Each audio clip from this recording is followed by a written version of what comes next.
Hello friends, unique academy में आपका स्वागत है।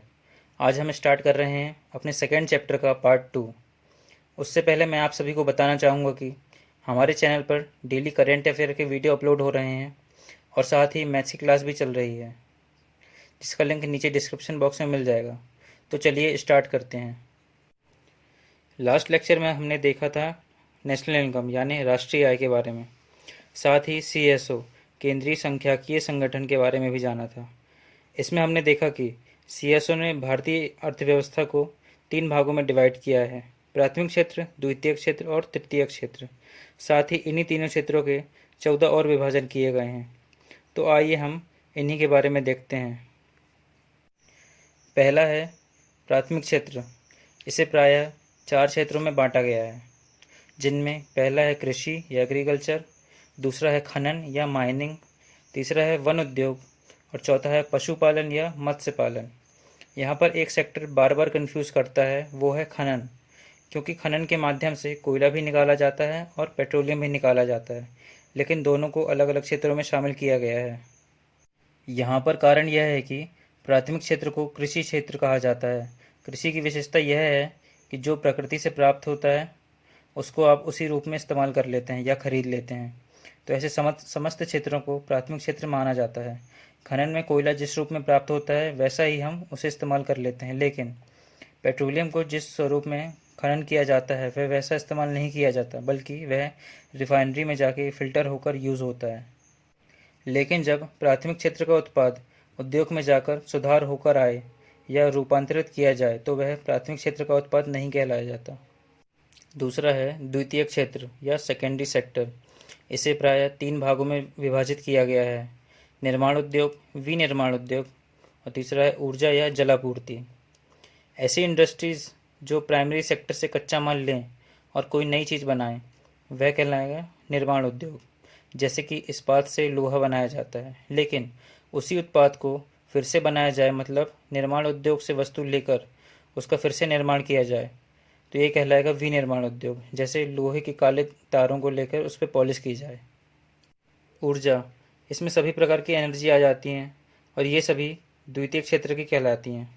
जल आपूर्ति, अगर नदी का जल यूज़ करते हैं हम तो वह प्राइमरी क्षेत्र का कहलाएगा, लेकिन अगर उसी पानी को हम खरीद कर इस्तेमाल करेंगे तो वह द्वितीय क्षेत्र का माना जाएगा।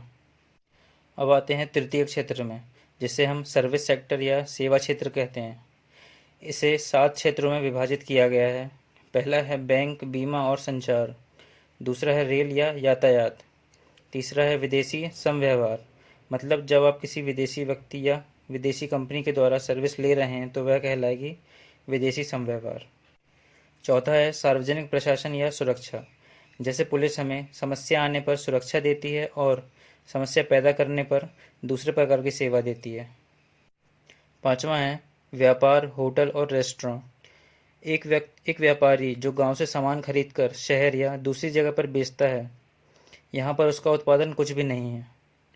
उसके बाद होटल पर आप जाते हैं, वहाँ 2 प्रकार की सुविधाएं मिलती हैं। एक तो उस बिल्डिंग की सुविधा जहाँ पर आप रुकते हैं, दूसरी वहाँ के सफाई कर्मचारी से लेकर वेटर तक उपलब्ध कराए जाते हैं। रेस्टोरेंट में भी आप सर्विस टैक्स देना पड़ता है। छठवां है आवास या स्थायी संपदा।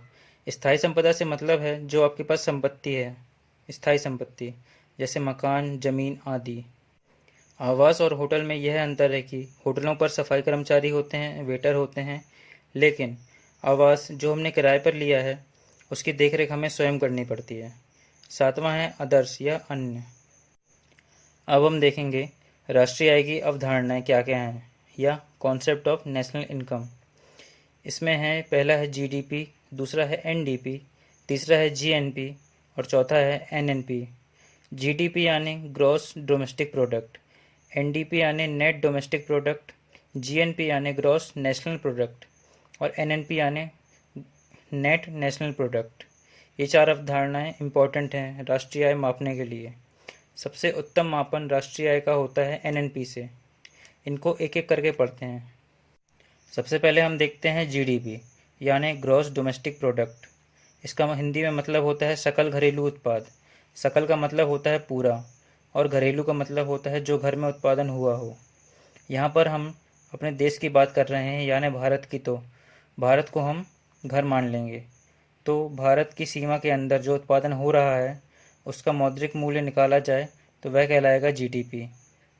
यदि इसे दो लाइनों में देखा जाए तो एक निश्चित समय अवधि में भारत की भौगोलिक सीमा के अंदर उत्पादित वस्तुओं और सेवाओं का कुल मौद्रिक मूल्य क्या कहलाएगा? सकल घरेलू उत्पाद।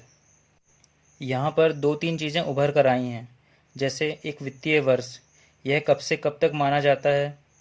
भारत में 1 अप्रैल से 31 मार्च तक माना जाता है।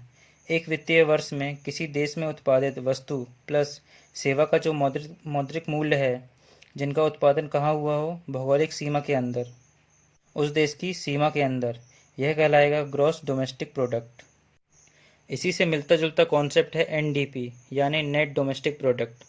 नेट का मतलब होता है शुद्ध, लेकिन अर्थशास्त्र की भाषा में इसे कहा जाता है निवल, मतलब प्योर या फिर pure production.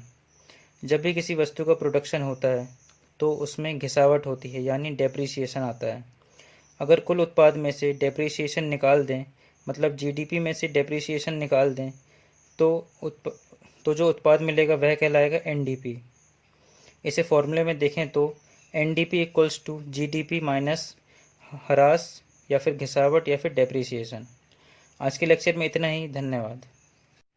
Hello friends, unique academy में आपका स्वागत है। आज हम स्टार्ट कर रहे हैं अपने सेकेंड चैप्टर का पार्ट 2। उससे पहले मैं आप सभी को बताना चाहूँगा कि हमारे चैनल पर डेली करेंट अफेयर के वीडियो अपलोड हो रहे हैं और साथ ही